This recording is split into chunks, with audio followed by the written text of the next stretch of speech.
ونستعينه ونستغفره ونعوذ بالله من شرور أنفسنا ومن سيئات أعمالنا من يهد الله فلا مضل له ومن يضلل فلا هادي له أشهد أن لا إله إلا الله وحده لا شريك له أشهد أن محمدا عبده ورسوله يا أيها الذين آمنوا اتقوا الله حق تقاته ولا تموتن إلا وأنتم مسلمون يا أيها الناس اتقوا ربكم الذي خلقكم من نفس واحدة وخلق منها زوجها وبث منهما رجالا كثيرا ونساء واتقوا الله الذي تساءلون به والأرحام إن الله كان عليكم رقيبا يا أيها الذين آمنوا اتقوا الله وقولوا قولا سديدا يصلح لكم أعمالكم ويغفر لكم ذنوبكم ومن يطع الله ورسوله فقد فاز فوزا عظيما أما بعد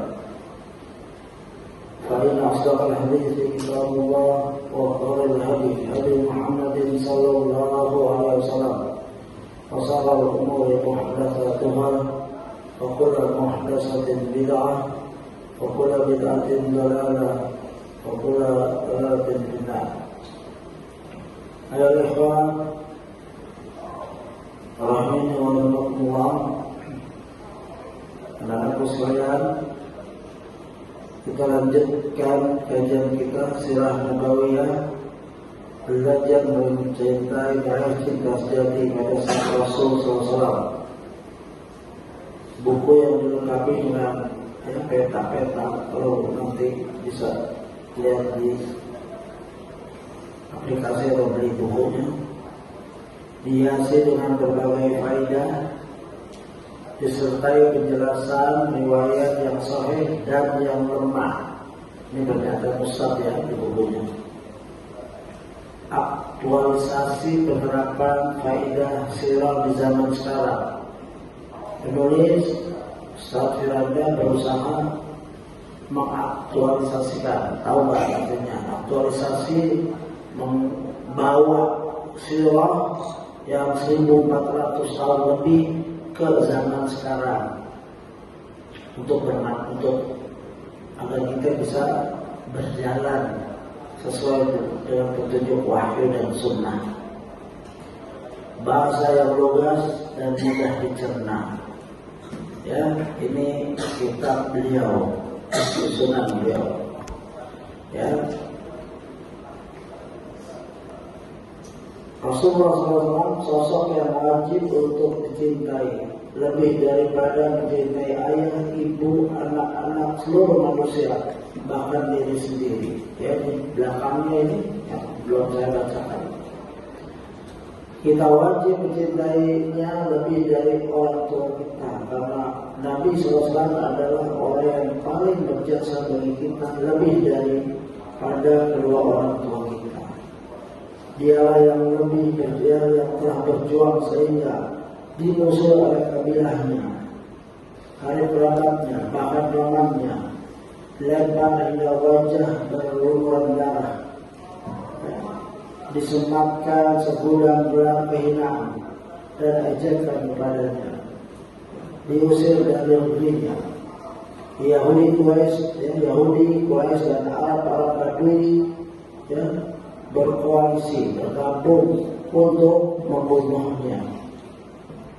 Sejak serangan ilahi kepadanya, ya yang mudaththir qum fa'anzir, wahai orang berselimut, bangkitlah dan beri peringatan. Surat Al-Mudaththir ayat 1-2.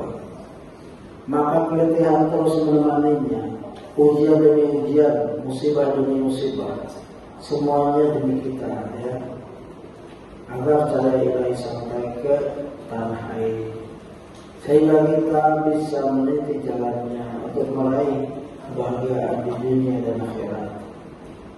Mengenal sunnahnya adalah keselamatan dan menjalankannya adalah kebahagiaan. Kita mencintainya lebih dari semua manusia karena Nabi SAW adalah teladan dalam segala hal.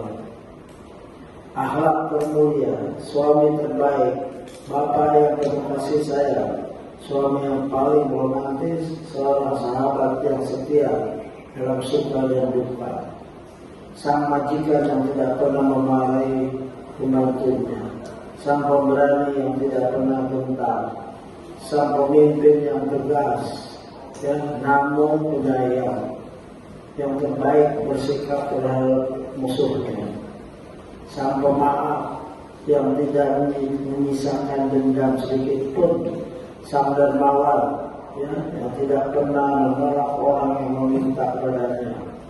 Cukuplah kesaksian sang Khalik pencipta alam menjadi bukti segalanya. Wa innaka la'ala khuluqin 'azim. Dan semuanya benar-benar engkau berada di atas perangai akhlak yang agung. Quran surat Al-Qalam ayat 4. Mencintainya adalah syarat mutlak untuk meraih kebahagiaan abadi. Ya, buku ini merupakan usaha kecil untuk membantu meraih cinta sejati kepada sang Rasul. Demikian, ya, tulisan di belakang buku ini. Usaha kecil kata penulis. Buat kita besar sekali 6 jilid. Dan setiap jilid penuh dengan pelajaran. Kalau di sarah itu bisa sampai 10 atau 20 jilid. Tapi siapa yang akan baca? Ya, karena makin lama manusia makin lama. Zaman Tabari, Imam Tabari, Abu Ja'far Tabari menyusun tafsir puluhan jilid, nggak ada yang bisa baca. Murid-muridnya bilang, siapa yang mau baca? Maka diringkas sekarang berapa jilid?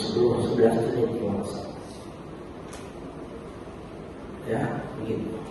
Dan kita sudah sampai halaman 420, masih di bab 6, turunnya wahyu, yang temanya sekarang adalah hakikat wahyu dan urgensinya. Ini mungkin kajian yang ke-137, ya, gitu.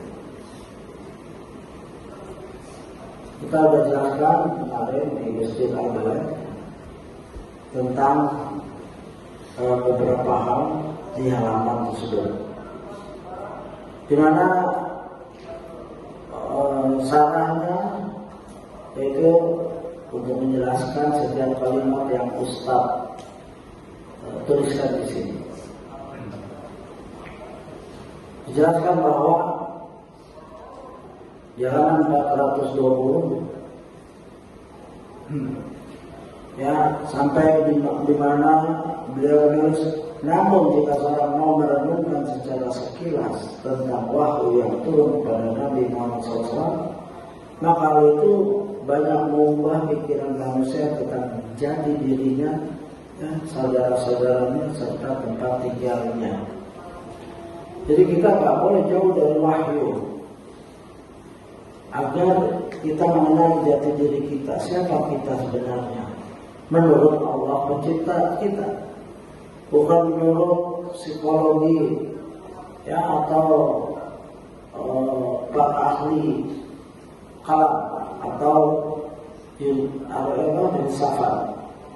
Mereka bilang al-insanu haywan natiq,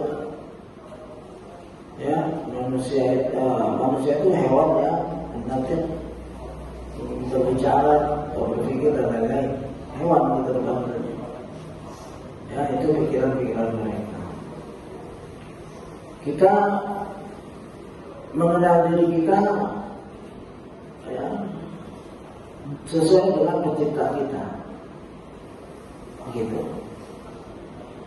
Makanya diturunkan wahyu kepada manusia, yaitu Nabi Muhammad SAW. Wahyu ibarat sebuah risalah dari Rabb semesta alam kepada manusia.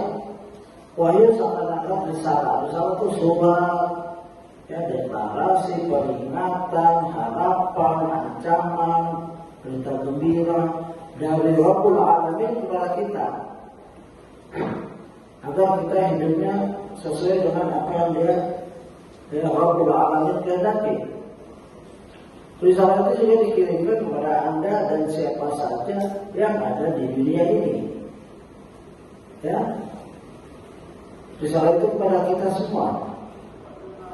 Risalah itu berupa perintah, lakukanlah, atau larangan, jangan lakukan. Ya, fil amr fil nahi, perintah dan larangan. Wahyu yang diturunkan oleh Allah bukanlah sekedar taklid yang mengikat, melainkan hidayah, cahaya dan petunjuk. Taklid tahu nggak? Wahyu itu bukan sekedar beban yang dibebankan kepada manusia, tapi dia merupakan hidayah, cahaya dan petunjuk. Ya, tadi ada perintah, isinya wahyu, perintah, lakukan dan larangan. Kalau ada seorang ateis atau orang-orang aneh, ya kenapa sih kita dilarang makan ini, makan ini? Yang dilarang oleh Allah sedikit dari segi makanan, dari minuman juga sedikit, sebesarnya halal. Betapa banyak yang halal itu, ya. Seperti Nabi ada di surga, artinya di surga apa aja ada, kecuali jangan makan buah pohon tertentu. Itu saja larangannya. Nah kita juga daging banyak, daging kambing, daging sapi, daging ayam, bebek dan lain-lain yang dilarang. Ya, jenisnya yang buas dan lain-lain, babi, yang jelas anjing, begitu sedikit. Minuman juga yang dilarang yang memabukkan. Itu saking kasih sayangnya Allah kepada kita. Makanya Al-Quran wahyu berbentuk ya perintah dan larangan.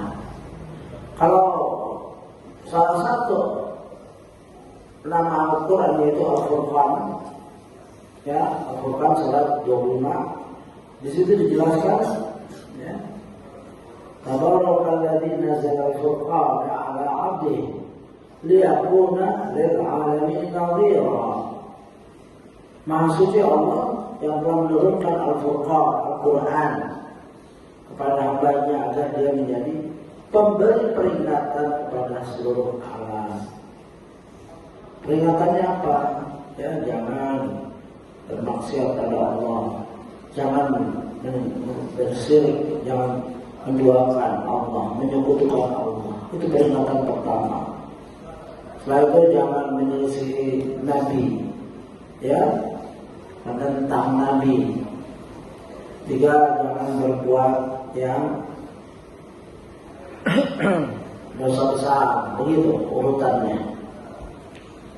Nah, Imam Ibnu Qasim menyatakan walihada sammahu hahuna al-furqan lihannahu, ya, yafriqu bainal haqq wal batil wal huda wal dalal wal ghayb wal rasyad wal halal wal haram.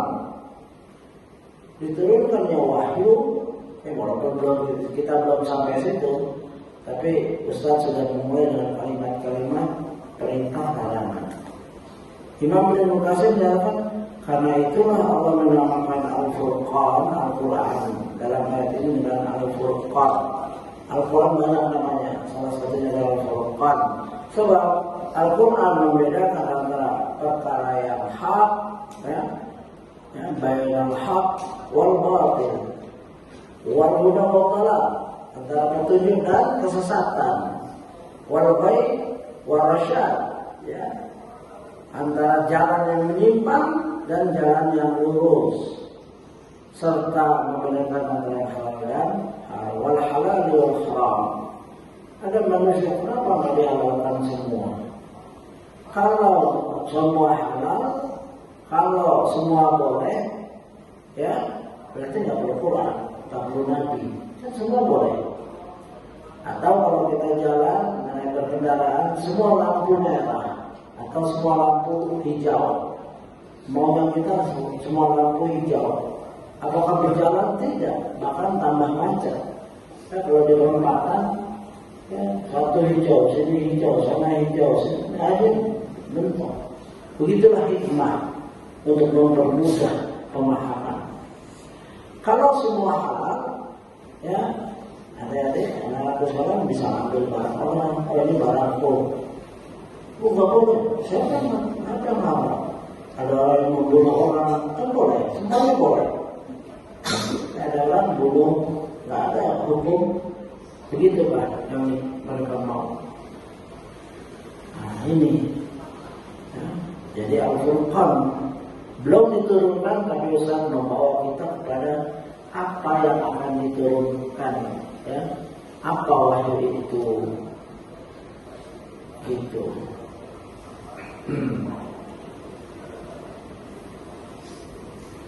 Dalam surat Al-Kahfi juga, alhamdulillah, ya. Alhamdulillahilladzi anzala 'alal kitaba wa lam yaj'al lahu 'iwaja. Ya, segala puji bagi Allah yang telah menurunkan Alkitab Al-Quran, ya, kepada hambanya dan tidak mengadakan kebekokan di dalamnya. Al-Quran itu lurus, ya. Maka kita minta tolong terus, ya, minta hidayah terus dalam salat. Ihdinas siratal mustaqim. Orang habis baca ihdinas siratal mustaqim terus nggak baca hukum-hukum lain, bisa jadi sesat. Nggak pernah baca Quran, apa nggak tahu, cuma baca ihdinas siratal mustaqim. Ya, dari situ Allah kabulkan, maka dia difaqihkan. Ya Allah mafaqihna fiddin wa alimna ta'wil. Faqih, ya, begitu. Sebagai bimbingan yang lurus, ya.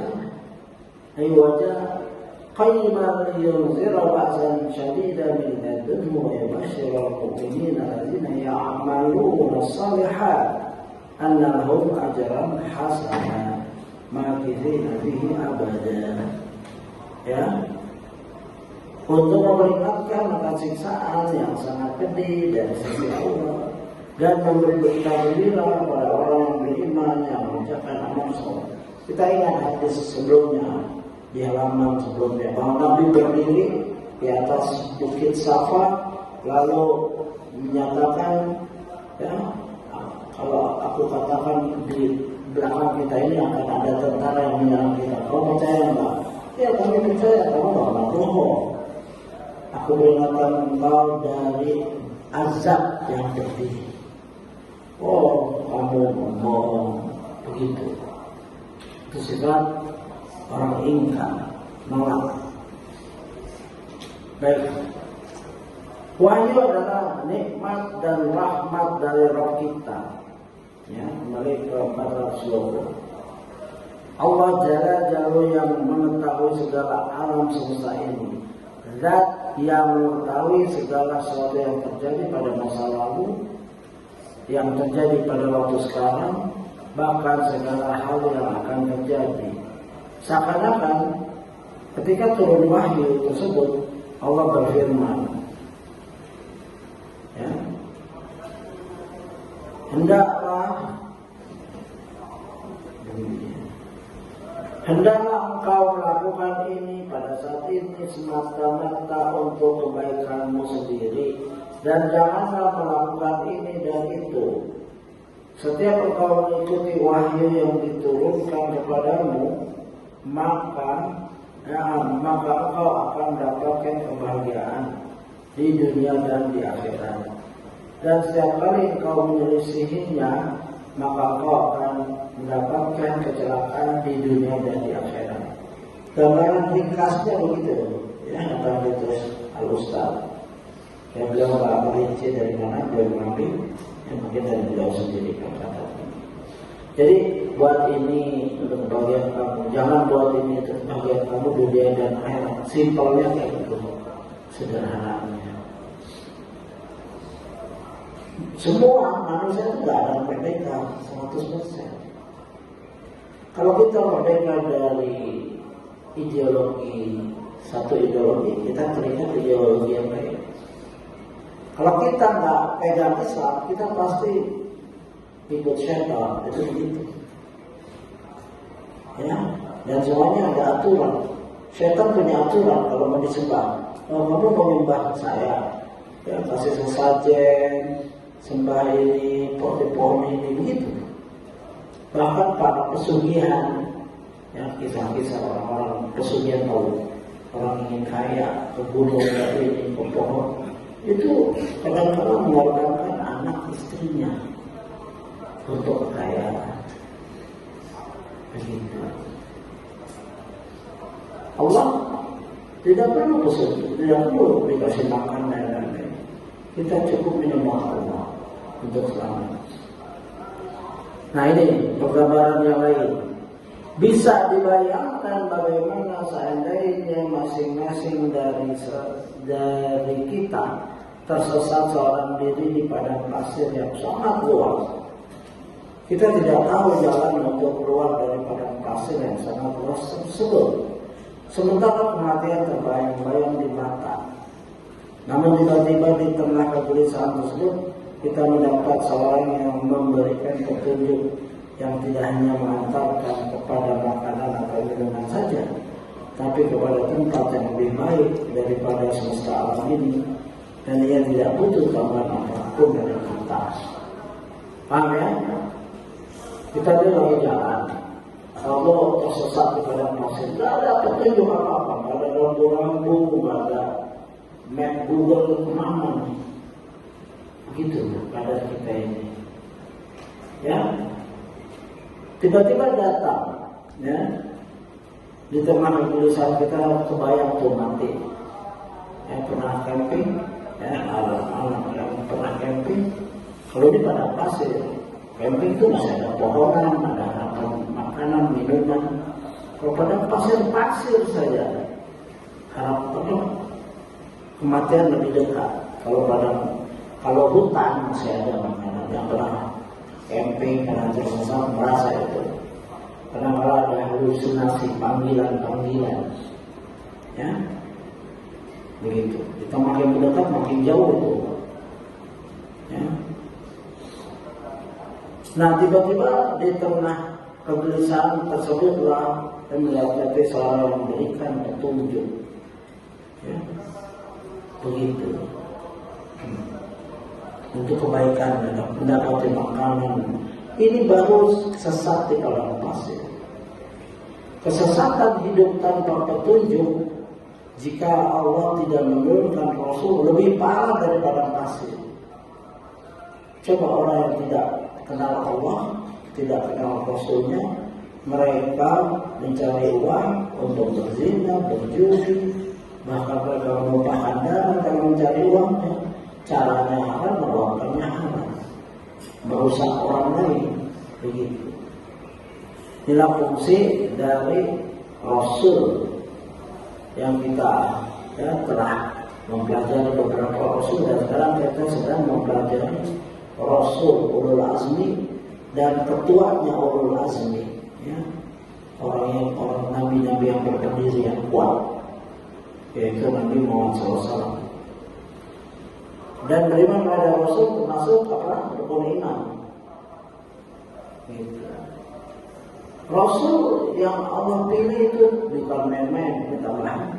Para nabi dan Rasul alaihi wassalam adalah manusia paling suci hatinya, paling cerdas akalnya, paling benar imannya, paling baik akhlaknya, paling sempurna agamanya, paling kuat ubudiyahnya, paling sempurna tubuhnya, dan paling tampan rupanya, ya.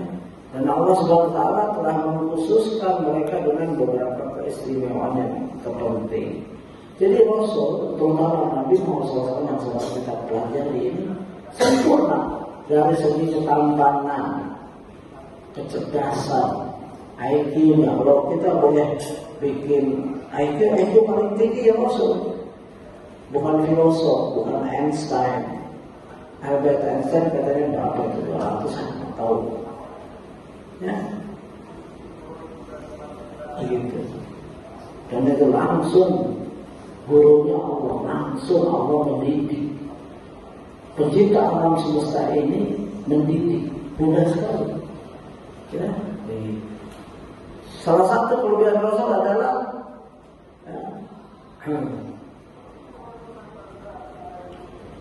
Yaitu itu pilihan Allah. Allah memilih Rasul dan dipilih Jibril untuk menyampaikan risalah kerasulannya. Ya, dalam suratul Hajj, Allahu yastafi minal malaikati rasulan wa minan nas. Allah SWT memilih utusan-utusannya dari malaikat dan dari manusia. Utusan dari malaikat yaitu Jibril alaihissalam. Dari manusia banyak. Dan sampailah Nabi Muhammad SAW. Gitu. Nanti kita akan masuk kepada qul innama ana basyarun mislukum yuha ilayya annama ilahukum ilahu wahid. Suratul Kahfi. Katakanlah sesungguhnya aku ini hanya seorang manusia seperti kamu yang diwahyukan kepadaku bahwa sesungguhnya ilah kamu itu adalah ilah yang esa. Ya. Begitu diutus langsung jabatannya tugasnya langsung. Istilah kalau kerja itu job description. Aku ini diutus, ini kerjaanku begitu. Yang paling penting yaitu mengisahkan Allah. Ayat ini sungguh aku dalam suratul Kahfi ayat 110. Ya, satu aku ya bangsa, aku manusia seperti kamu, jangan disembah. Jangan dibilang aku anak Tuhan, anak Allah, jangan. Makan, minum, tidur, lelah, capek, ya, kadang-kadang sakit, itu aku, kata Rasul, itu bahasa kita. Ya, yuha ilayya. Nah, aku diwahyukan. Wahyu itu dari Allah Kalamullah melalui Jibril, ya, kepadaku. Untuk apa? Wahyu yang paling isi, yang paling esensi, yang paling penting adalah annama ilahukum ilahu wahid. Bahwasanya engkau bahwa yang sudah ilah itu adalah ilah yang esa. Allah sendiri dalam menciptakan sendiri. Ya. Bohong tuh kalau malaikat itu, malaikat diciptakan kok. Alam semesta sendiri, semua ciptaan itu sendiri, bersendirian dalam menciptakan. Ya, kalau di Syekh Utsaimin membahas, ya, memiliki alam semesta sendirian, tidak sharing. Kalau kepunyaan kita, misalnya ini rumah saya, itu kepunyaan yang nisbi, bukan mutlak. Kalau Allah mau punya langsung itu mutlak, absolut. Ya, kalau manusia punya, misalkan dia punya kuda, ini kuda milikku, dia nggak boleh potong sembarangan, bunuh, siksa. Kalau itu kepemilikan yang tidak mutlak. Ada hukum-hukum, ya, hukum manusia, hukum positif. Nggak boleh kalau kuda disiksa. Pasti manusia kucing, ini kucing aku, nggak dikasih makan dan lain-lain sampai mati. Dikurung, itu kepemilikan yang tidak mutlak. Kalau Allah, ya Allah cabut nyawanya, Allah mau panjangkan usianya, itu hak Allah. Itu kemampuan Allah. Begitu. Dan juga Nabi dipelihara, maka Nabi dipelihara. Ya, kita sedang bertemu orang yang kita sedang di padang pasir. Ya haus, terus nggak tahu mau ke kanan, mau terus atau balik, kanan atau kiri, tentu ada. Begitulah kita digambarkan. Zaman jahiliyah itu lagi nggak tahu, ya perempuan bisa berzina kepada laki siapa saja, atau seluruh hati yang dia inginkan, atau seorang suami bisa nyuruh istrinya berzina pada laki-laki lain. Inilah kegelapan. Mereka batu dibawa dari Syam, bukan jalan sendiri, habis itu disembah. Inilah kegelapan. Ya, berjudi. Kalau jalan, ya lepas burung. Kalau burung ke kanan, dia jalan. Kalau burung ke kiri, ya jangan, nanti ada bahaya. Kalau burungnya diam, dilepas diam, ya kita toyol. Inilah kejahilian. Inilah kegelapan di padang pasir, sesat. Manusia seperti itu tanpa wahyu, tanpa Rasul. Begitu. Ya, kita lanjut. Semua ini hanya untuk kebaikan kita semua. Coba, Allah menciptakan, mengutus Rasul untuk kebaikan kita semua. Inilah wahyu yang berada di tengah-tengah besarnya keangkuhan dan kesombongan, ya, yang mana semua manusia hidup di dalamnya. Wahyu ini datang untuk mengantarkan manusia menuju kebahagiaan di dunia, sekaligus kebahagiaan akhirat berupa surga yang abadi. Ya, silakan Ustaz dibaca. Surah Taha ayat 123-126.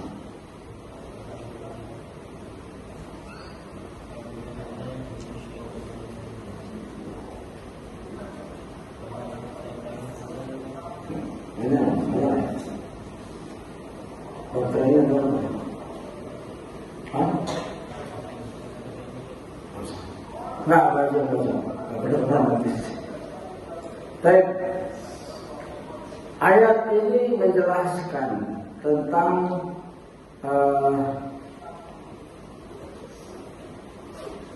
keadaan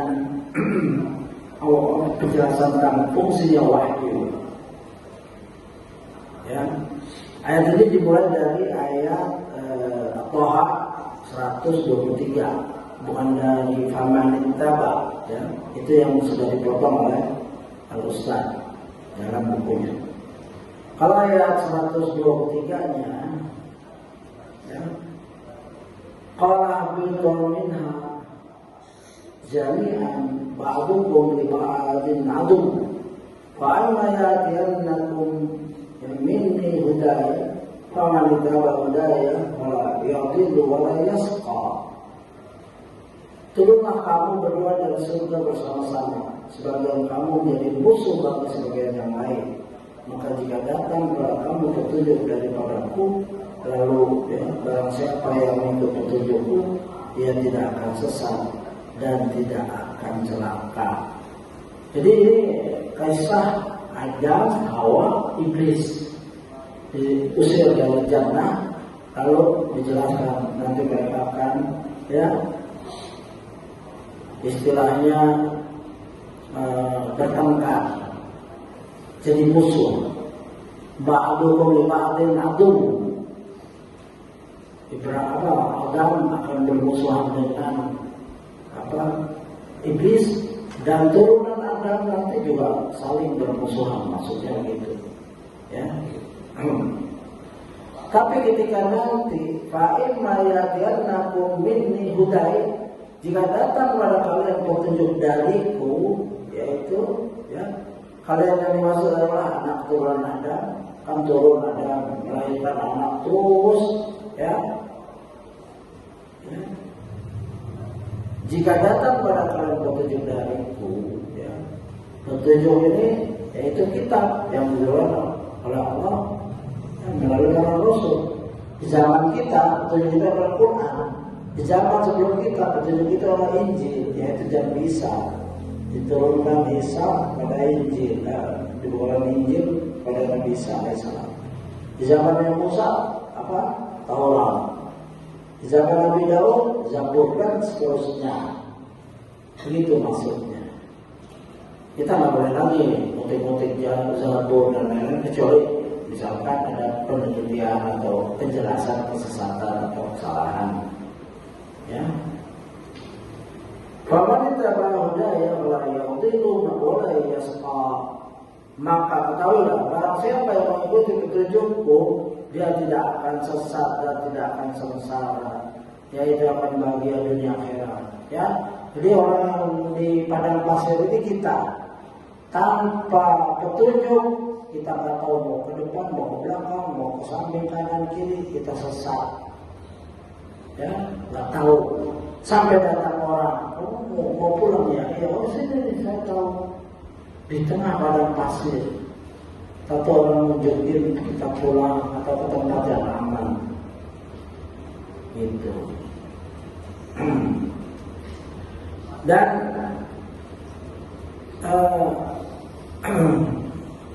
ayat ke 124 yang Wa man arada an dzikri fa inna lahu ma'isyatan danka wa nahsuruhu yaumal qiyamati a'ma. Ya kan? Dan kalau siapa berpaling dari peringatanku, maka sesungguhnya baginya kehidupan yang sempit, dan kami akan menghimpunkannya pada hari kiamat dalam keadaan buta. Sudah datang, kita lagi di padang pasir, kembalikan lagi. Terus ada orang datang, kamu mau selamat dari padang pasir? Ayo itu aku kok, saya percaya kamu mau bohong? Sudah. Dia akan mati, kehausan, kepanasan, kekurangan makan dan lain di padang pasir. Itu orang-orang di muka bumi yang nggak ingin mengikut Rasul. Walaupun dia kaya, punya separuh bumi, tapi dia nggak ikut Rasul dan kita Al-Quran, dia seperti orang yang ada di padang pasir. Alhamdulillah ada yang mengatakan percaya Al-Quran, percaya Rasul, mengamalkannya, membacanya, memahami, insya Allah mengamalkan, dan suatu saat mengajarkan. Bukan selamat saja dia dari padang pasir, tapi dia mengajarkan. Kalau kamu berada di padang pasir, begini caranya untuk keluar. Punya ilmu dia, ya begitu.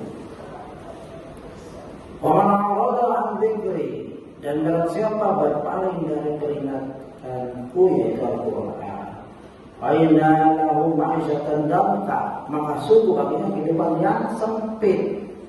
Para ulama membagi ada dua sempit itu, ya, dua pendapat. Kehidupan sempit di sini adalah pertama mengatakan yang dimaksud kehidupan yang sempit di alam kubur. Disebutkan bahwasanya kuburan mereka akan disempitkan sesempit-sempitnya sehingga tulang-tulang mereka remuk dan patah. Yang tidak percaya Quran dan Sunnah, sombong, malah begitu masuk kubur itu disempitkan sampai rusuknya turun. Siapapun dia, mau jenderal, mau presiden, mau raja, yang di dunia yang dapat gelar raja di raja akan diginikan kalau nggak memegang, nggak percaya Quran dan Sunnah. Pendapat kedua adalah umumnya itu mencakup azab kubur, kehidupan yang sempit di dunia, hati mereka yang akan selalu sesak, menderita, ya itu. Ini yang pendapat yang kedua, ya begitu. Ini pendapat yang benar yang kedua. Masuk azab kubur, kehidupan dunia dulu sempit. Dia kaya, punya apa saja, istrinya cantik-cantik, mungkin banyak lebih. Kalau dia Islam dia bisa punya 100 perempuan. Ya saya ada yang punya 70 dan sampai sekarang masih ada.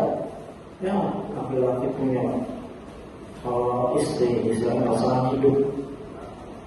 Dia berbuat apa saja, tapi dadanya sempit. Ya, bahkan di antara mereka orang kaya banyak yang bunuh diri.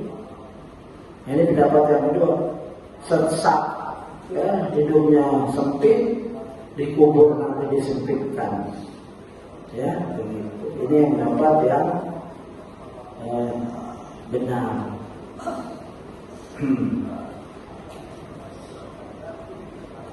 Walaupun dia hidup dalam keadaan mewah, banyak anak, dan itu berjalan kemana-mana. Mereka itu pastikan, ya, jangan tergiur kita. Dia dalam keadaan sempit, ya, begitu. Lalu ayat selanjutnya 126, ya. Alam kadzalika atatka ayatuna fanasitaha wa kadzalika yawma tunsa, ya, ya kan? Oh, sebelumnya itu, yaitu 125-nya. Ya. Kalau Rabbi lima hasartani a'ma wa qad kuntu basira. Wahai Rabb, ya, wahai Tuhan, kenapa engkau menghimpunkan aku dalam keadaan buta? Padahal aku dahulunya orang yang melihat. Ya, jadi dialog ini kepada Allah. Dulu aku bukan buta, kok begitu dibangkitkan buta. Dia masih menuntut keadilan kepada Rabbnya, ya. Mulai di Taisir ya, dia berkata ya Tuhanku, maafkan aku kepulauan aku dan badan buta dan aku melihat, ya, gitu. Protes lagi, ya. Lalu Allah menjawab, ya. Apa jawaban Allah? Qala kadzalika tatka ayatuna ya fanasitaha wa kadzalika yawma tunsa. Begitu. Ya. Ini jawaban yang tidak memberi harapan sedikit pun.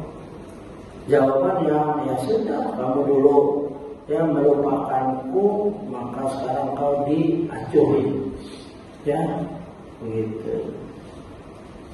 Artinya tidak diberi pertolongan. Kalau haus nggak dikasih minum, bahkan disiksa, ya, gitu. Kalau ini telah datang, kamu nggak pedulikan. Seakan-akan nggak ada kepentingan sama sekali, ya, dari ayat-ayat tersebut. Ya. Di sini dijelaskan ada ucapan-ucapan ulama. Ya. Beliau berkata yaitu Al-Aufi dari Ibnu Abbas, ya, tentang kehidupan yang sempit. Ya. Setiap harta yang aku berikan kepada seorang hamba, baik sedikit maupun banyak, jika ia tidak bertakwa kepadaku dalam mengelolanya, maka tidak ada kebaikan di dalamnya. Itu yang dimaksud kehidupan sempit. Sedikit, sudah sedikit, ya tahu malahnya secara perintah Allah, diampun-ampunkan, ya, membuat maksiat. Banyak yang melakukan juga berbuat maksiat menentang Allah. Itu.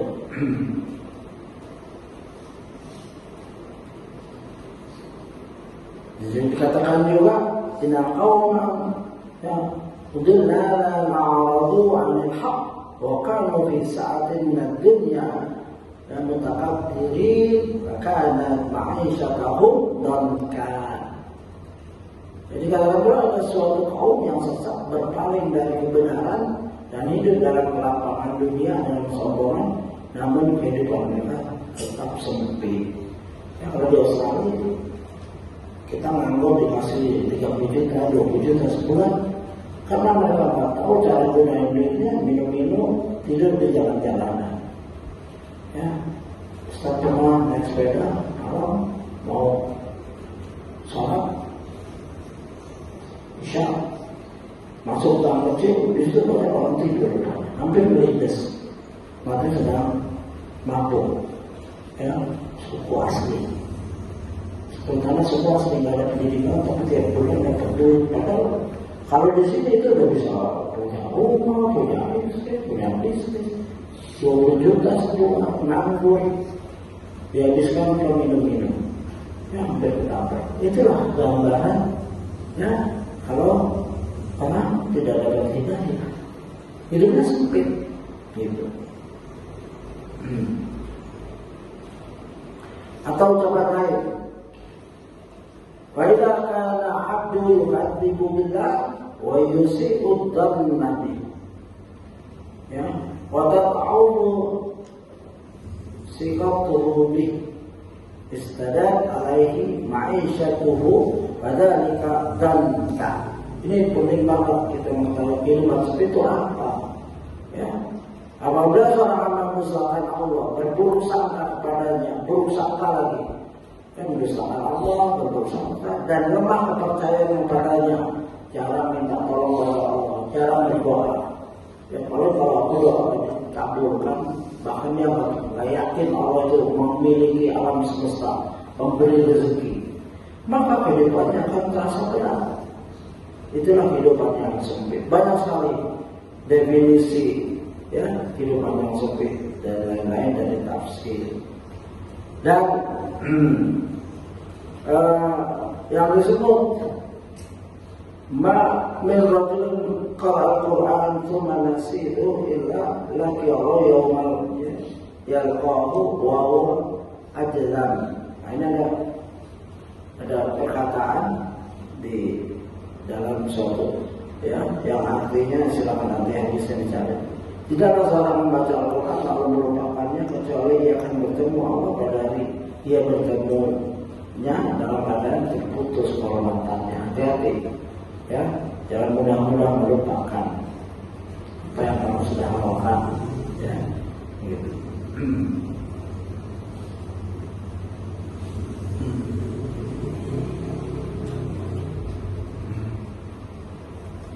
Ya, jadi adalah seorang menjaga hubungannya kepada Allah, terutama ayat-ayat Quran. Jangan menghinanya, jangan melupakannya, baca dengan hati. Jangan sekedar buat setoran, buat naik kelas. Ya, jangan. Kalau seorang Umar bin Khattab mempelajari Al-Baqarah sampai 8 tahun atau 20 tahun, lama sekali. Ya. Jadi ada yang sudah hafal jangan dilupakan, ya. Gitu.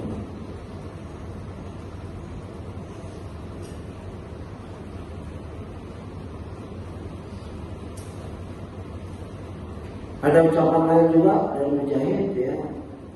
Wa nahsara yawmal qiyamati a'ma. Qala Mujahid wa Abu Saleh As-Sudaisi la hujjata lah. Ya ini ya, kami menyimpulkannya pada hari kiamat dalam keadaan buta ya gitu.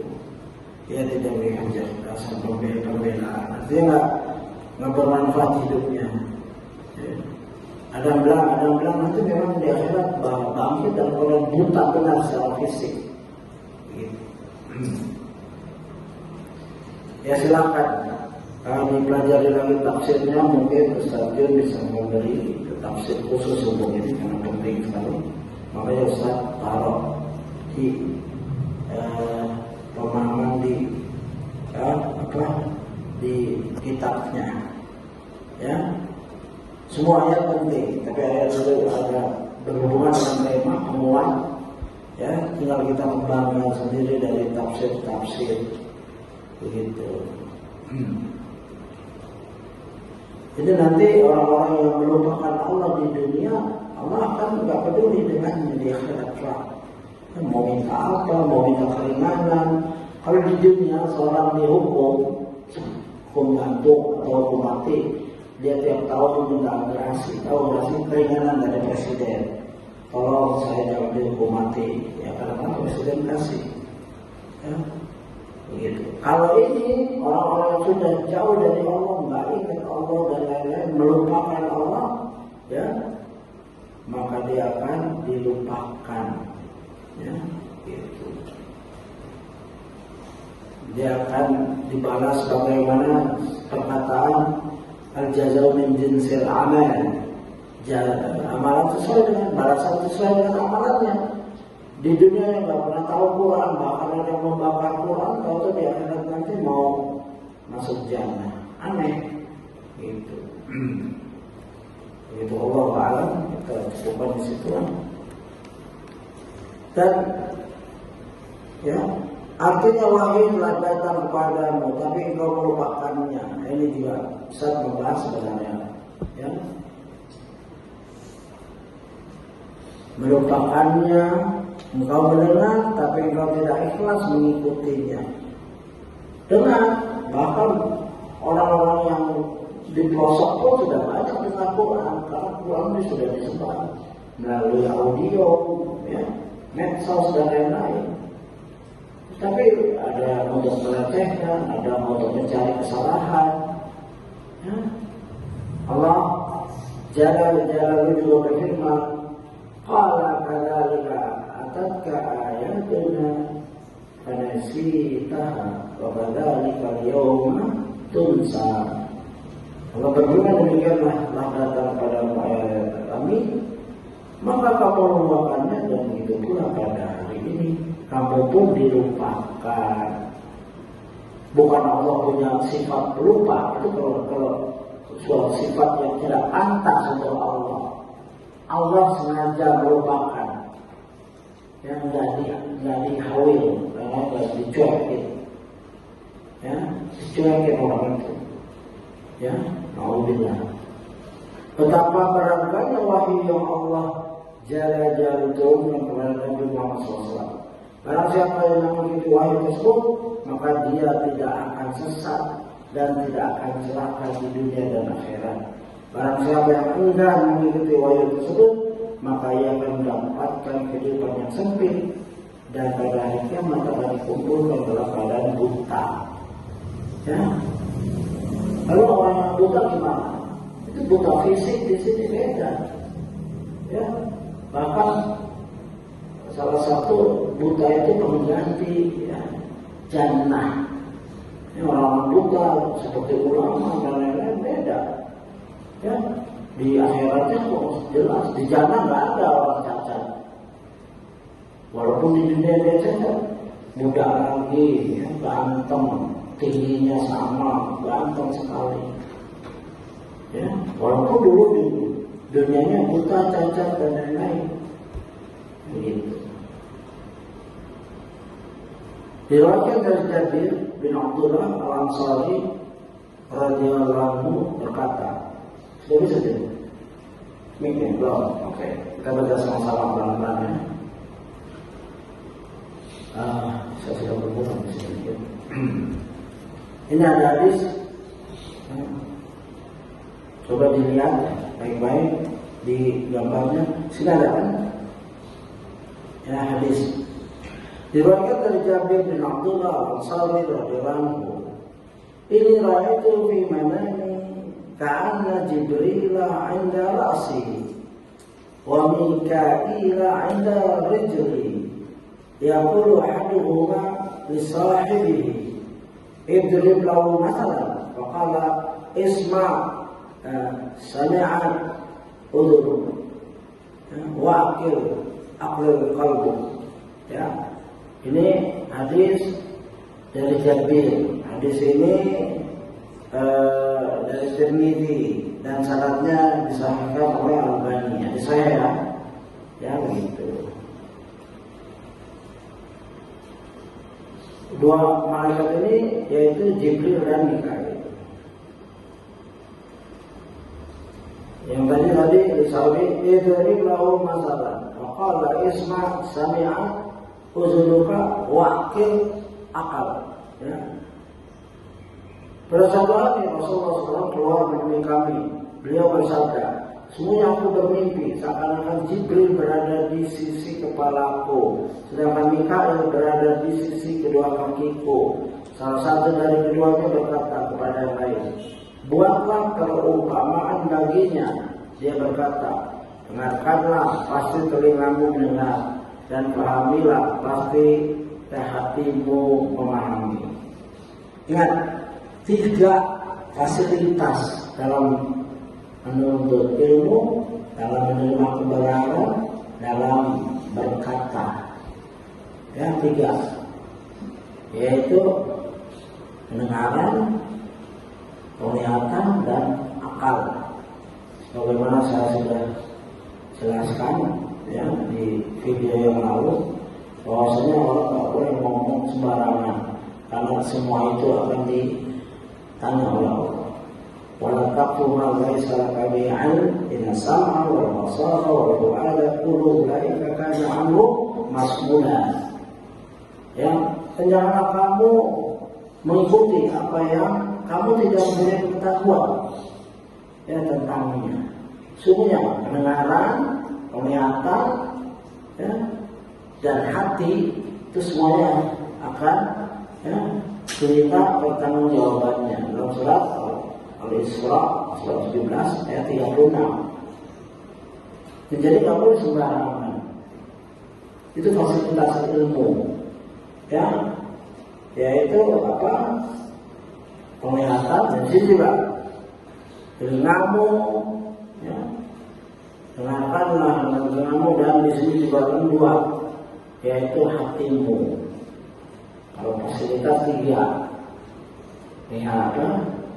Semuanya pengenalan, penglihatan, hati. Ya, ini fasilitas. Semua orang yang komplit ininya, terus ada datang petunjuk, maka ada hujah untuk ya kalau dia tidak ikut, gitu. Setelah itu malaikat tersebut mulai memberikan permisalan tentang gambaran antara Nabi SAW dengan umat beliau dan antara surga dengan dunia. Malaikat tersebut berkata, ya, gitu. Perlu diingat ya, dipahami hadis ini, mimpinya Nabi ruya yang hak, ya, bukan kayak mimpi kita. Mimpi kita bisa dari syaitan, bisa dari panggilan jiwa, kelelahan atau tangan ketindihan, ada yang dari Allah. Ya, 3 atau 4 itu kita. Kalau Nabi, ya, dalam ayat-ayat lain banyak semua. Atau sahabat yang dibenarkan oleh Nabi, sahabat mimpi, ya, waktu belum ditemukannya, bagaimana manggil orang sholat, manggil yang satu dengan lonceng, ya, dengan dap, duk, ya, begitu, dengan trompet. Ini sama dengan Yahudi, ini sama dengan Majusi, ini juga sama dengan Nasrani, lonceng sama dengan Nasrani, trompet sama dengan Yahudi, dap sama dengan Majusi. Lalu ada orang bermimpi, salah satunya Umar kalau nggak salah, ya, aku bermimpi seperti ini ya Rasulullah. Mimpi sahabat dibenarkan, ya, pakai itu. Ya, apalagi mimpi juga. Jadi mimpi Rasulullah adalah al-haq. Makanya dibacakan di sini,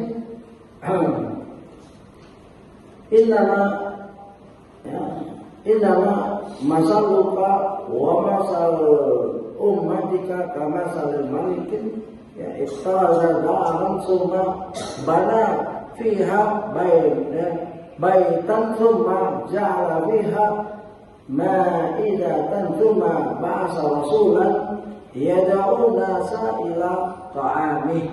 Yang kita berhenti sampai situ. Perumpamaan kamu dengan umatmu, perumpamaan kamu dengan umat, paham nggak? Kan 2 malaikat, yang satu nggak disebut Jibril atau Mikail, yang satu bicara. Coba kasih itu ada permisalan. Nah, orang ini seperti apa dengan umatnya? Yang satu menjawab seperti ini. Perumpamaanmu, tapi ngomongnya, khitabnya kepada Nabi. Innama masaluka, begitu. Bukan kepada temannya, karena ini bukan kepada malaikat yang satu lagi, khitabnya tujuh. Jadi begitu menunjuk Nabi, ya, yang di kepala, yang di kaki, entah yang mana, bilang, ya, innama masaluka wa masalu ummatika, begitu. Ya, paham dulu di sini. Perumpamaan dengan umatmu adalah seperti seorang raja yang hendak membuat istana dan di dalamnya dibangun rumah. Setelah membangun rumah, dia menyiapkan jamuan makan dalam rumah tersebut, begitu. Seorang raja punya rumah, bangun rumah, ya, punya istana dan lain, terus membangun rumah dan menyiapkan jamuan di dalam rumah. Saya ada jamuan, begitu. Semua bahasa Rasulullah dia jauh nasa ila ta'ami. Lalu raja ini atau orang ini punya makanan, dia panggil utusan. Dia punya utusan, ya, tolong panggil manusia makan hidanganku, begitu. Paham ya? Dia baru bangun rumah, ya, ada bangunan, ada rumah, atau membuat istana, ya, ini seorang raja yang hendak membuat istana dan di dalamnya dibangun rumah, ya. Setelah bangun rumah dia menyiapkan jamuan, ya, makan dalam rumah tersebut. Lalu ia menyuruh utusan untuk mengundang rakyat agar menghadiri jamuannya. Di antara mereka ada yang memenuhi undangan. Setelah ada utusan, ya, untuk dipanggil, dilatih. Faminhum man ajaba Rasulullah wa minhum man tarakah. Sebagian manusia diundang datang, sebagian nggak mau, gitu. Fallahu huwal maliku wad darul islamu wal baitul jannatu wa anta ya Muhammad rasulun. Ya, jadi perumpamaan baru dijelaskan tadi rumah raja itu siapa, sekarang itu apa, rumah itu apa, utusan itu apa, dan jamuan itu apa. Ya, di sini ada kayak teka-teki dulu, ya. Itu dalam metode belajar seperti itu. Kamu tahu ada pohon yang seperti muslim, yang ada yang jawab kecuali Ibnu Umar. Tapi Ibnu Umar menghormati orang tua, dia nggak jawab. Kenal pohon kurma, ya, begitu. Lalu dijawab sini, ya, Fallahu huwal malik. Dan raja itu adalah Allah. Wa darul Islam. Ya. Dan ya, Allah sebagai raja, istana sebagai Islam. Allah sebagai raja, ya, istananya itu Islam. Ya. Rumah sebagai surganya. Ya. Berbait itu wal jannah. Jadi rumah-rumah Allah punya istana, punya rumah. Rumahnya itu jannah. Begitu. Wa anta ya Muhammad, ya, Rasulullah. Kamu Muhammad sebagai utusan tadi itu. Ya, utusan yang suruh ngambil orang makan sini. Ayo makan. Kamu diundang sama pemilik istana, pemilik rumah ini. Itu Allah. Begitu. Faman ajaba katakan Islam. Barang siapa datang, berarti dia masuk Islam. Kita ini alhamdulillah masuk Islam. Ya. Wa man dakhala Islam, dakhala jannah. Kalau sudah masuk Islam, masuk rumah itu, masuk ke jannah artinya. Ya. Wa man dakhala jannah, akala ma fiha. Ya. Kalau siapa masuk jannah, maka hidangan itu yang ada di rumah itu. Ya, begitu indahnya hadis ini. Ya, hendaklah dicangkam kalau bisa dihafal. Hadis ini dari riwayat Tirmidzi 2810 dan sanadnya dinyatakan sahih oleh Al-Albani. Dan hadis-hadis serupa ini banyak. Ya, nanti Ustaz akan menurunkan hadis-hadis taat pada Rasulullah adalah taat pada Allah. Ya, begitu. Demikian ada pertanyaan untuk kita sudah sampai untuk selesai pertemuan kita ini. Dan hendaklah pelajaran dicamkan, diamalkan. Ya, jangan. Dan kita alhamdulillah termasuk orang-orang yang diajak makan hidangan. Ya, yaitu kita sudah Islam. Dan orang Islam, ya, barang siapa, ya, belum syahadat itu dalam kunci jannah. Miftahul jannah syahadu an kalimat tauhid. Kalau mati dalam membawa kalimat tauhid, tidak syirik besar. Dan kalau pernah syirik pun dia sudah taubat. Ya, kalau kabarin itu Allah bisa memaafkan atau tidak disiksa dulu. Tapi kalau syirkul akbar kita harus tobat sebelum wafat. Wallahu a'lam. Subhanallah wa bihamdihi asyhadu an la ilaha illa anta astaghfiruka wa atubu ilaik. Assalamualaikum warahmatullahi wabarakatuh.